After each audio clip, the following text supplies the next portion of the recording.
All right, so for the people that are going to see this on YouTube, forgive me, there's not much I can do about Kokesh's audio. It's ass. But we get to make fun of crazed libertarian going over, thinking the coronavirus spike is a hoax.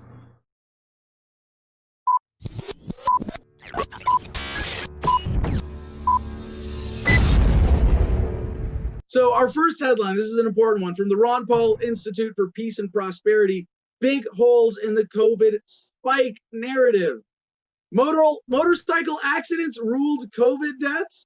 In the rush to paint Florida as the epicenter of the second wave of the coronavirus outbreak, government officials and their allies in the mainstream media have stooped to ridiculous depths to maximize the death count.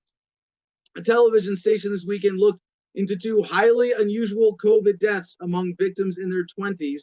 And when they asked about comorbidities, they were told one victim had none because his COVID death came in the form of a fatal motorcycle accident. Sadly, this is not an isolated incident. In fact, the spike that has dominated the mainstream for the last couple of weeks is full of examples of such trickery.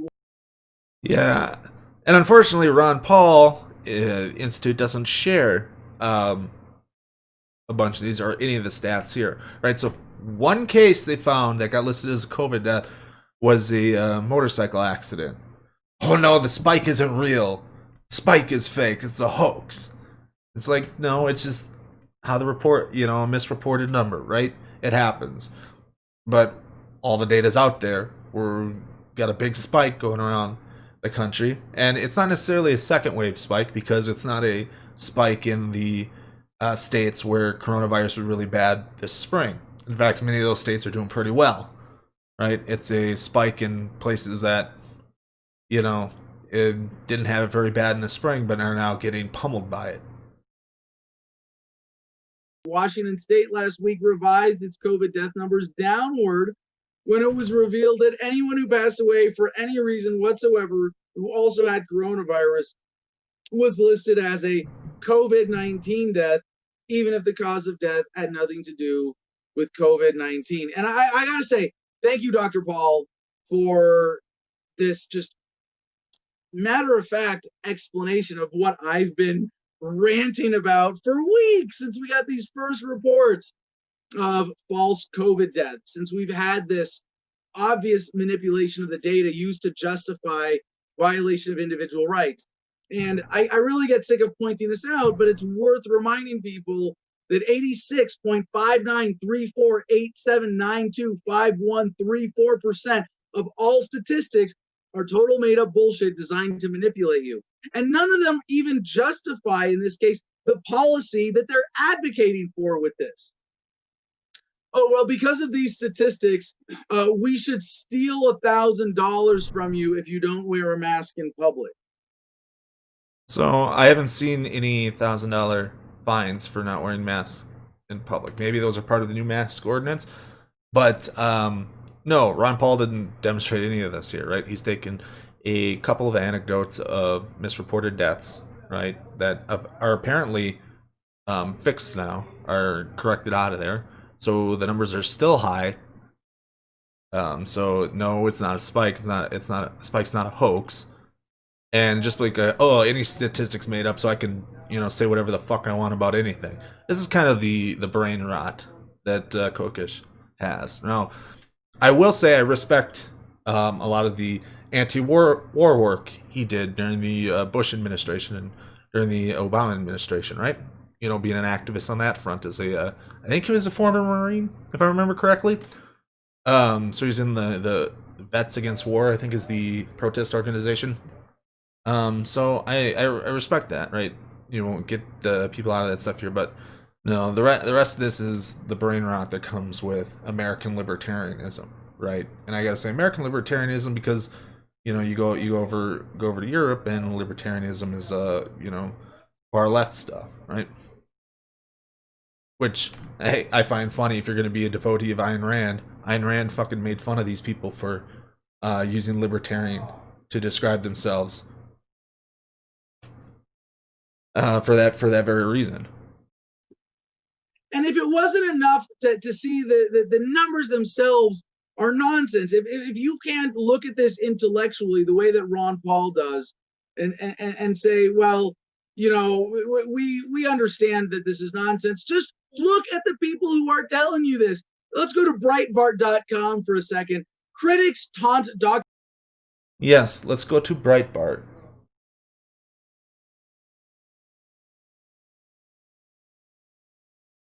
Oh, definitely. I choke. Yeah. And you know what's funny? Had Donald Trump reacted to this well, he'd be well on his way to a landslide victory this fall. Or this fall, this winter. Right? But he fucked up.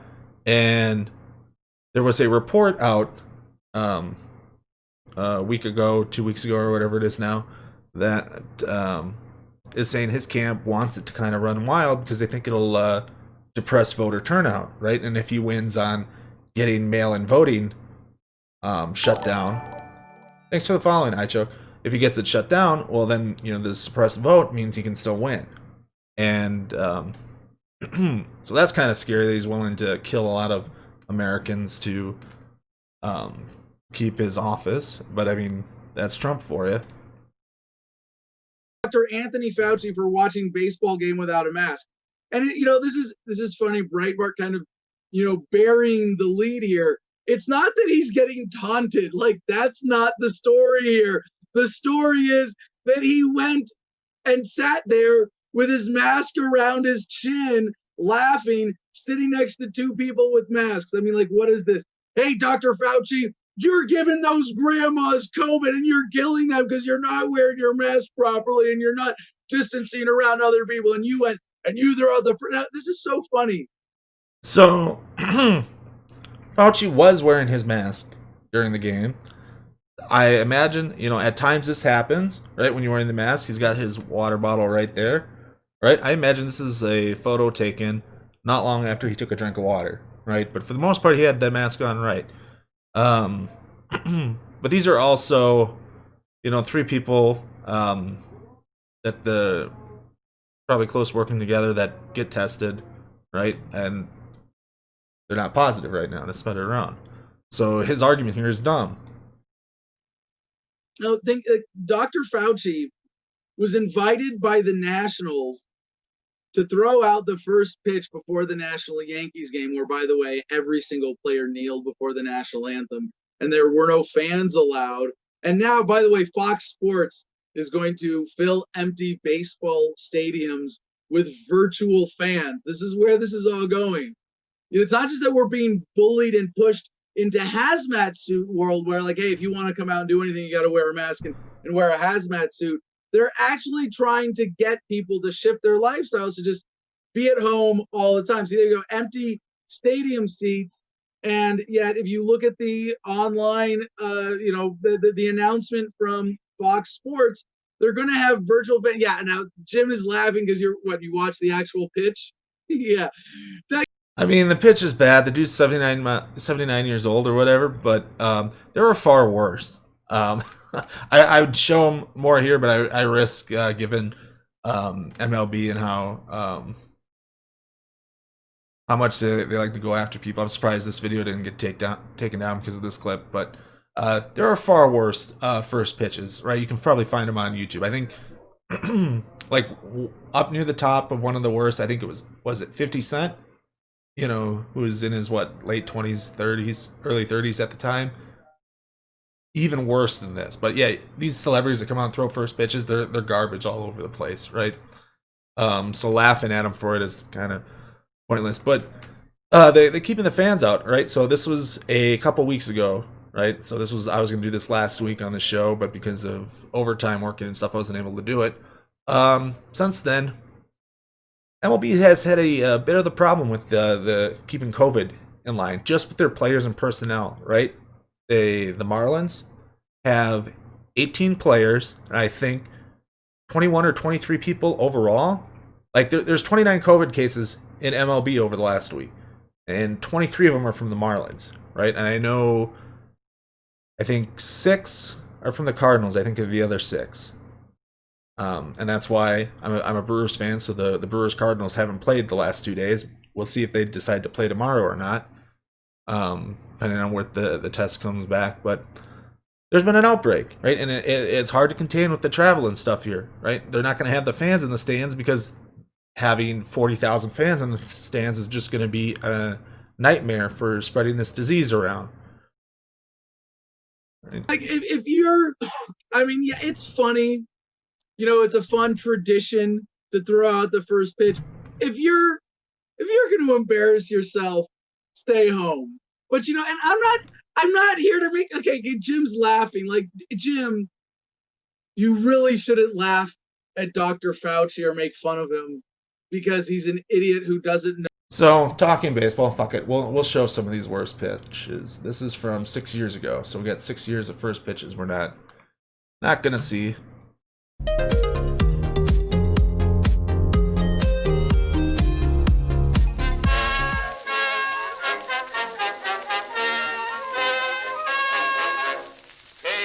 Here's the first pitch of the ball game. Carly Rae Jepsen. This is all I'm going to tell you is you're going to have to go back. She gives it a great effort here, but you're going to have to go back to 2009. The official belt holder for the worst ever first pitch of a ball game was Baba Booey. But that one right there is going to give it a run. Pitches ever thrown. Mark Wahlberg to Dustin Pedroia. It was sort of. That was nearly 4 years ago. Look out behind everybody, right? And that was such a disappointment because, he's such an athlete, right? Ted would have been ashamed at that, I think. Oh, Ted. All right, ladies, it's your pitch. Did you see her video? How do I detect? No, I haven't. I wonder how good she takes it in the crowd.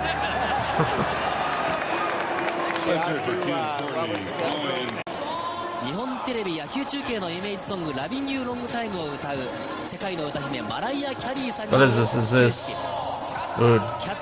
MPB. I love me some good. この始球式、ファンから大きな拍手が沸き起こりました。田辺さん、はいどうぞ。Curtis Jackson. And his first pitch was not great. Just a bit outside. So, yeah, celebrities are not good at throwing first pitches, right? And so I give a 79-year-old doctor a break on that. Know his own physical body's capabilities and can't, get like, yeah, the pitch was embarrassing. But no, what should we be making fun of him for? That he's revealing himself as an absurd hypocrite.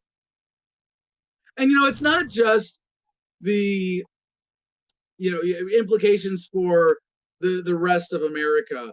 Let's go jumping ahead to MSN.com from the New York Times. Trump abruptly cancels Republican convention in Jacksonville. It's not the right time. Bowing to threats posed by the coronavirus, President Trump reversed course on Thursday and canceled the portion of the Republican National Convention to be held in Jacksonville, Florida, just weeks after he moved the event from North Carolina because state officials wanted the party to take health precautions there.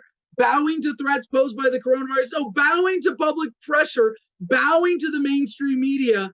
I mean, this is your president, all you Troompa-Loompas. Bowing to the press, like, oh yes, we support Trump because he pisses off the liberals. And then he licks their boots and does exactly what they say. Walks right into their coronaphobia trap instead of resisting it. Oh, I can declare a national. So this was before Herman Cain died. And I covered that a little, earlier on in the show. Herman Cain likely died from Trump's Tulsa rally, right? We're not sure that's where he got coronavirus from, but the timeline lines up for the Tulsa rally being, and we know that there was a spike in coronavirus cases after the Tulsa rally as well, so that are likely, according to the Oklahoma health officials, tied to Trump's rally there. So this doesn't age well, right? There's a reason why you don't want these big gatherings. Yeah, very likely. So this doesn't age well, but this is the kind of conspiracy. But I love, a full-blown ANCAP like this dude talking about bootlickers, right? I'm sorry, dude. You'll bootlick, corporate monopolies that are going to be your new feudal overlords when talking about your position. Although you're like, oh no, it's never going to happen that way. If you've seen the Vosh debate, this dude is completely out of his mind, right? It is unreal when it comes to what he thinks is well, that's not capitalism, right? Because businesses engaged in rent-seeking behavior. It's like, bitch, capitalists know that businesses and stuff are going to engage in rent-seeking behavior. That's why it's the job of the government to step in, right, and to keep the things competitive in a neoliberal framework, but even in a neoclassical framework as well, right? So you can step in and take control of these things and prevent the rent-seeking stuff, like pull it right out of Wealth of Nations, right? There's the what's the Twitter account? What is it? Capitalists that sound like socialists or whatever like that, and they're pulling these different quotes from like Adam Smith and David Ricardo and Mill and all those other classical economists and stuff like that sound a lot like socialist speakers and stuff. Yeah, it's not good. And on the same point, and I'll say this about people on the left, especially in the socialist sphere and stuff, where that treat much in the same way any capitalism, he's got the weird crony capitalism and stuff like that isn't real capitalism stuff, and that only the extreme laissez-faire stuff is true capitalism from a socialist perspective. And it's like, no, that's not what it is, right? Adam Smith was a pragmatist, right? He understood, argued that a market isn't a solution for everything, right? So there's some things where you can take it out of the market, and the government can do things for the common good. Progressive taxation, right? Things that Republicans today would say is, socialism is all stuff that was advocated, from the father of capitalism, right? So it bugs me a bit on both sides in there.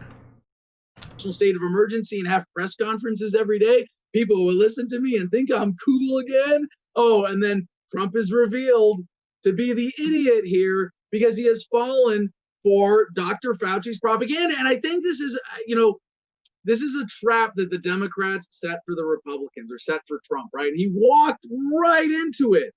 So back to the Fauci first pitch story, right? He was invited by the Nationals to throw out the first pitch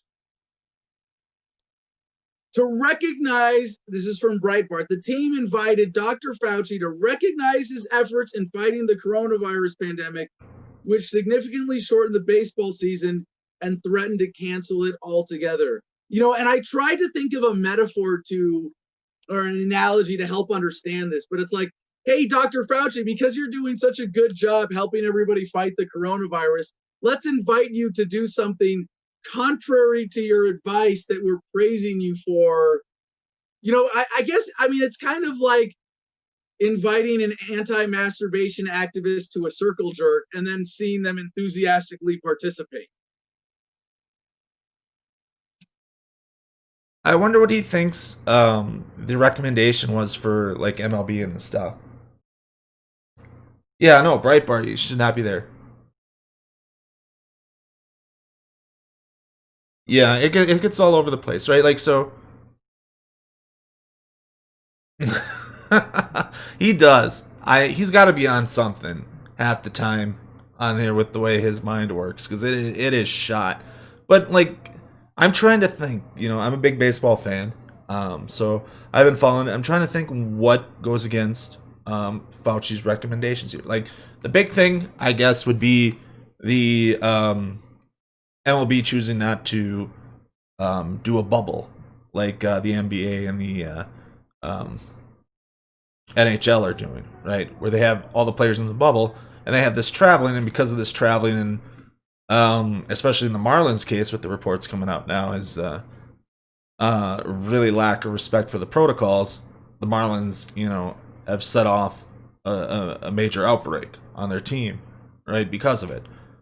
But yeah, I don't see what he thinks would be the bad thing, because Fauci put in place like the different phases for opening back up, and there's clips and stuff when he talks about who's doing it well. Like, you open to this phase, or you can open to that phase, depending on how you handle the virus and the protocols and stuff in place. You can do it, right?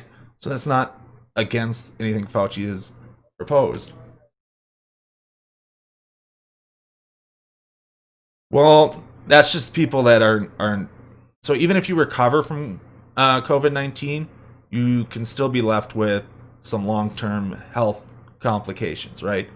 Long-term lung damage, heart damage is one thing that can happen there. So even if you recover and you're no longer infected and sick with COVID-19, you can still have long-term effects and stuff. So like if you, what would I want to say? What would be, so like say you get over the polio virus or whatever there, but you are stuck in a wheelchair, right?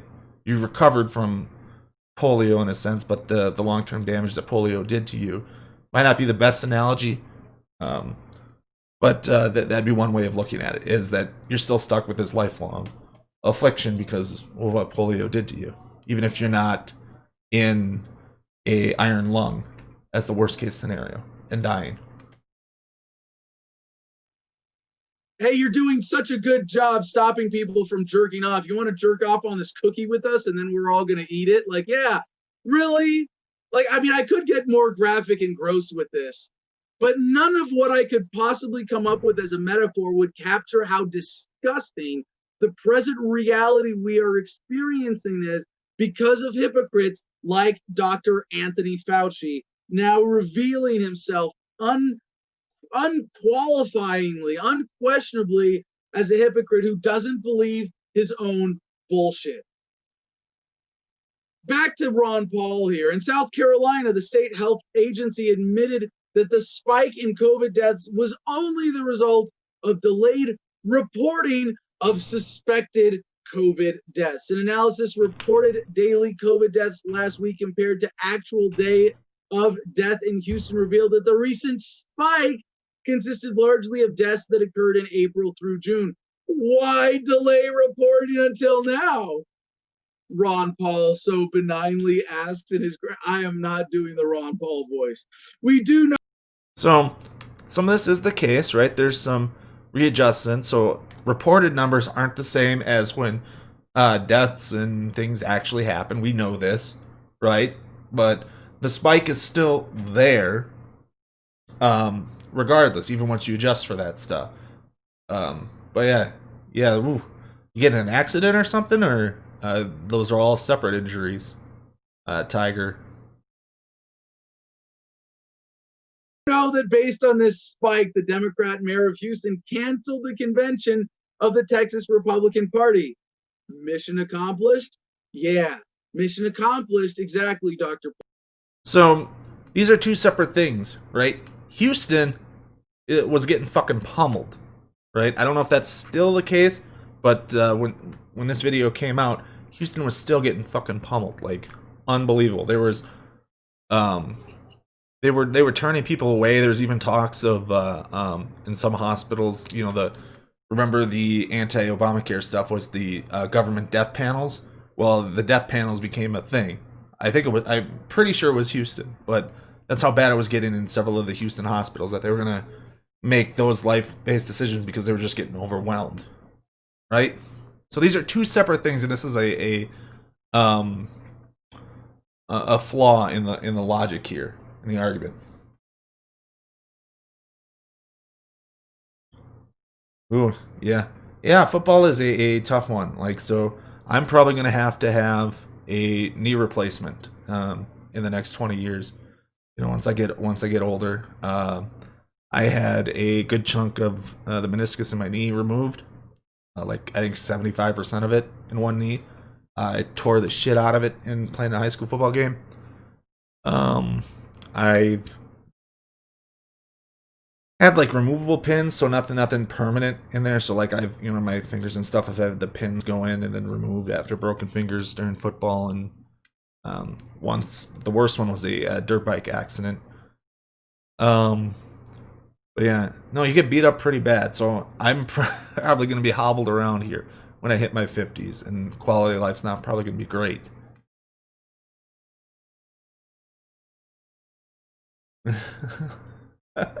Yeah. Oh, yeah. Yeah, well, and the knee that I tore it up, and I'm lucky because when it happened, they thought I blew out my knee. Like it was gone for, given how bad I tore up the meniscus and stuff like that. They figured, there's probably an ACL or PCL, any kind of ligament tear and stuff in there. And apparently, it was just the meniscus. So I must have trained my body well enough that when I sit there, and it was really stupid. It was really just like I planted awkwardly as a guy was trying to juke me out, just to keep balance with him and keep going. And I planted it down and I dropped. Like the next step I put on it, I dropped. Well, this is why they're doing all of this. And this is where, like, I hate to say I told you so, but I told you so again. What did I say, Jim, about, do you know what I'm talking about here? You know, which I told you so. I told you that once we let them use statistics like this as the excuse to violate individual rights, and they're going to do it again and again and again. How long are they going to get away with it with Corona? I don't know, but this means they could use it for the next crisis, the next funky off-season flu that's a normal occurrence in the global human family petri dish. Doesn't it seem suspicious that so many states have experienced delayed reporting of deaths until Fauci and his gang of experts announced that we are in a new nightmare scenario last week? It's not unusual, right? Especially if you're getting overwhelmed, right? And some of it is based on what you're catching or what you're considering deaths that you may go back and revise, right? If you do later autopsy report and stuff like that beyond it, because the big conspiracy among conservative circles back in this spring about we're over-reporting and all that other stuff like there is that they didn't have a test, right? So the people that doctors could declare somebody COVID if they died from symptoms and stuff related to COVID-19, but they didn't have a test. And part of that is we didn't have the tests to do significant testing. And he's going to get into it later. But the violated individual rights, this isn't the flu, right? In terms of total deaths, I think only one or two other flu seasons are worse, right? So you have the 1918 flu season, which was like 650,000 people in the U.S. died. I think there's one more that we're just getting close to passing. I think it was about 160,000. I forget what year it was, but yeah. So this coronavirus, you compare it to like the deadliest flu seasons, it's going to finish probably number 2, right? It doesn't look like it's going to catch 1918 in terms of raw numbers, which would be good. And because we're so much larger than what we were as a country 100 years ago, the rate is going to be significantly lower in terms of deaths, which is a good thing. So yeah, this isn't some seasonal flu, right? Like 80,000 flu deaths in the U.S. is a pretty outside the normal range and a high end, like record-setting flu season, and we're more than double that at this point. Oh yeah, weed for the pain relief and stuff. Yeah, I would like that to get legal up by us. It's medicinal right now, so they don't have the for recreational use, and I don't have anything serious enough that would justify it. And 2, I work with heavy machinery, so given how long THC sits in your system, I would fail a drug test if I took it, even if I wasn't on it, right? For several days and I was perfectly sober if an accident happened. So part of why it keeps me out of that stuff. Week in Florida, which is perhaps not coincidentally the location of the Republican Party's national convention, another scandal emerged when hundreds of COVID test centers reported 100% positive results. Obviously, this would paint a far grimmer picture of the resurgence of the virus. Orlando Health, for example, reported a positivity rate of 98%, a shocking level. but a further investigation revealed a true positivity rate of only 9.4%. Those anomalies were repeated throughout the state. So that's just because not all tests were reported from certain precincts, right? And so they corrected it, and the spike is still there. So this hoax is dumb on that point, right? It's just they didn't report all the negatives. They didn't report, it's just an issue. That's why you get the delayed reporting. It's not everything that you have gets sent out right away, and it takes some time to send it out and then process, and then so you get some delays, and you'll get some bunched up as your numbers start recorrecting day by day. But the spike is still there. Cases once meant individuals who displayed sufficient symptoms to be treated in medical facilities, but when the scaremongers needed a second wave, they began reporting any positive test result as a COVID case. No wonder we have a spike. So this is a lie, right? Any positive test is going to be a COVID case. That's going to be what it is. But in the spring, when this was breaking out, we didn't have the tests to test everybody. So you had to be sufficient symptoms before you were given a test, right? And as I said earlier, this isn't a second wave because it's not happening in the places that were hit the hardest in the spring. Those are doing all right. New York's doing fine. Like Florida and California are 1 and 2 right now in terms of cumulative COVID cases. So New York is going down, and they got hit the worst. Like my state, I haven't looked at the numbers in a while, but the last I looked, we were about 3.5% over here in Minnesota. And so we were doing well. We were well under the 5%. We're not seeing.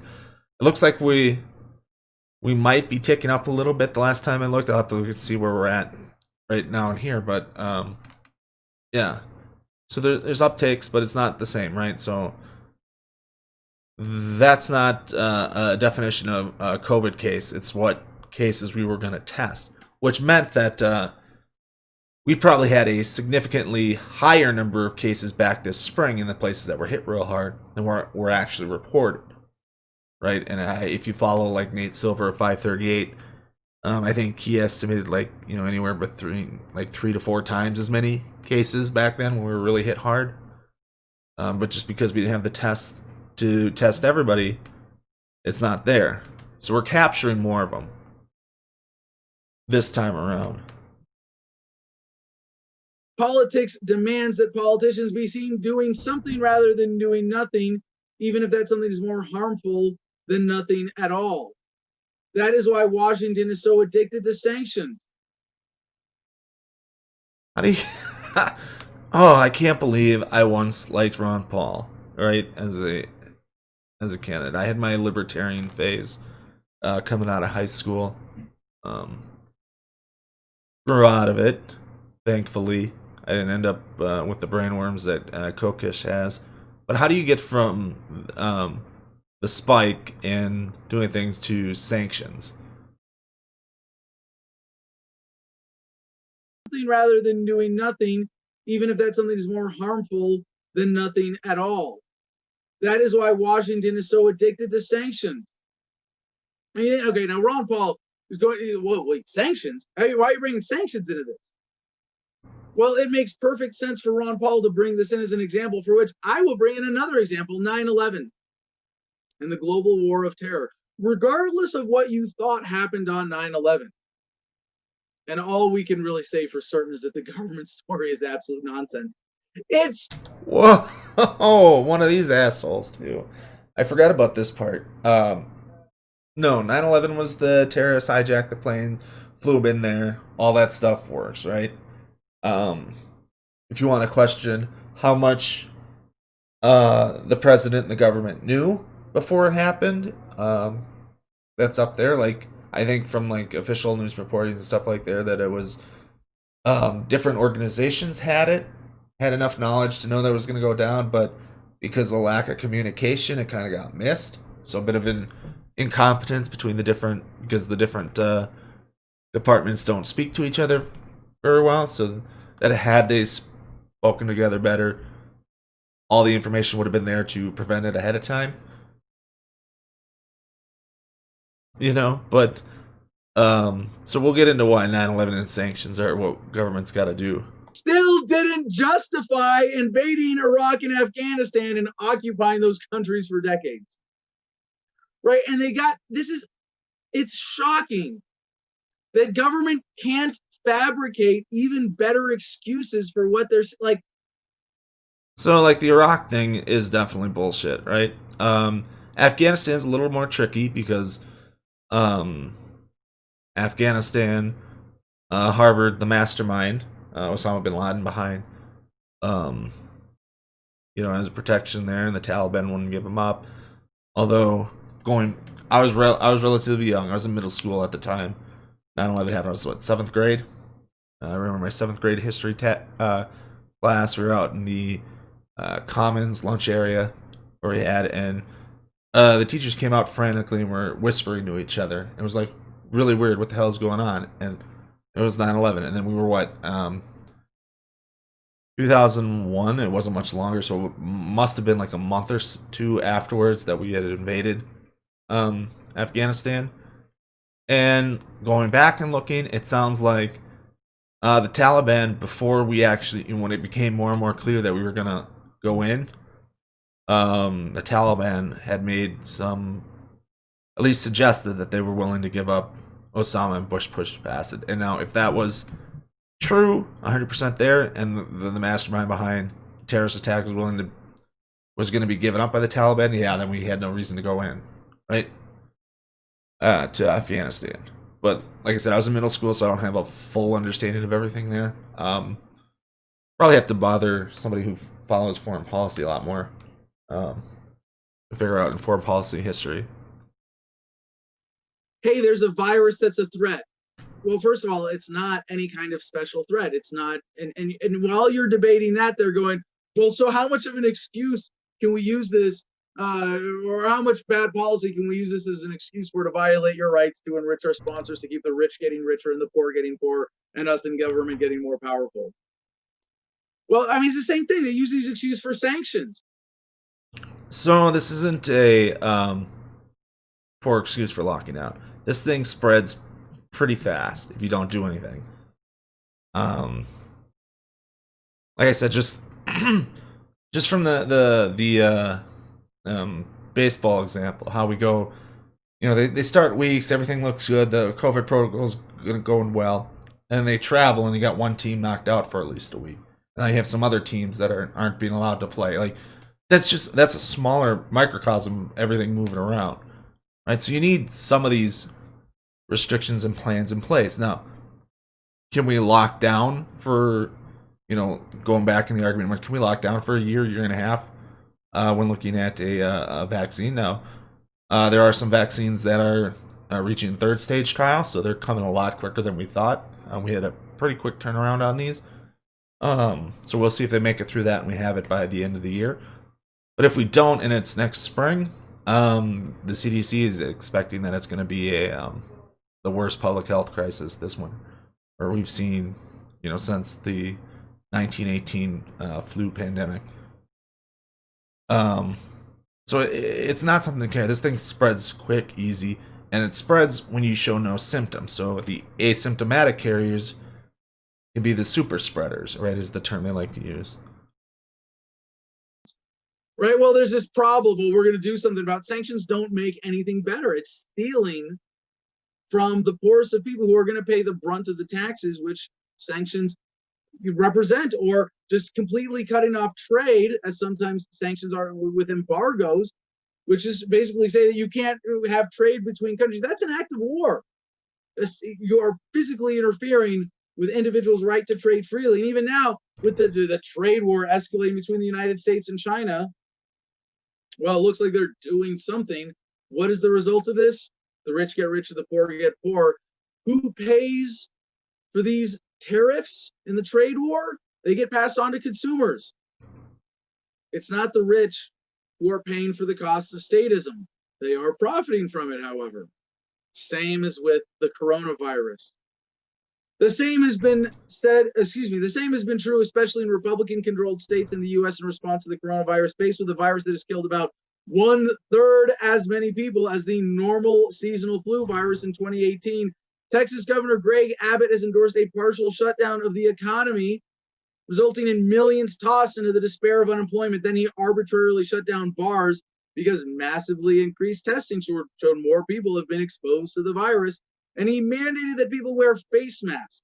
Neither shutting down bars instead of restaurants or Walmarts nor forcing people to wear masks will have any effect on the progression of the virus through society. But at least he looks like he's doing something. I mean, it does. Bars are pretty notorious for the spreading, right? Restaurants too are in there, but yeah, if everybody wore a mask, everybody followed protocol, if you shut down some businesses for a while and you had a strong plan in place coming out of it, we could open up and do everything well. But a big problem is that, at least on the federal level, we didn't develop a good plan coming out of, from like the federal government to come out of lockdown. Right now, the CDC gave guidelines, protocols, different phases, and stuff like that. That the states that have followed have done a good job, right? So that's like New York has done a good job with that, and why they've gotten their stuff way down after being run through. So we're not seeing a second wave. We're still seeing the first wave. We're just seeing a different crest. We are facing the greatest assault on our civil liberties in our lifetimes. The virus is real, but the government reaction is political and totalitarian. As it falls apart, will more Americans start fighting for their liberty? I hope so. And I think, as I would be asking everybody today, if government doesn't follow its own rules, why should I have to? If the hypocrisy is laid so bare, why should I have any faith in the system whatsoever? And the answer is, you shouldn't. You should have faith in yourself and freedom, in your family, your loved ones, your communities, and other people who are willing to stand up and do the right thing in the face of this ridiculous adversity that has now bullied most Americans into thinking that they have to wear their own slave muzzle just to go out and interact with their fellow Americans. It is a sad state of affairs we have fallen into. And as Ron Paul called it, the coronavirus hoax, I don't think that is an exaggeration at all. The brain rot of libertarians is unreal. Slave muzzles. Man, just take proper precautions, right? That's all we're asking you to do, right? You do your job, you don't get anybody else sick. I do my job, I don't get anybody else sick. If we all do our jobs, people don't get sick, right? And then if the governments and stuff above us do a good plan with like contact tracing and all this other stuff, with opening up, we can open up and we can go back to semi-normal lives until the vaccine is out, right? But because Republicans want to fuck around and don't want to do it, we're in shit right now, right? We're fighting them at every turn.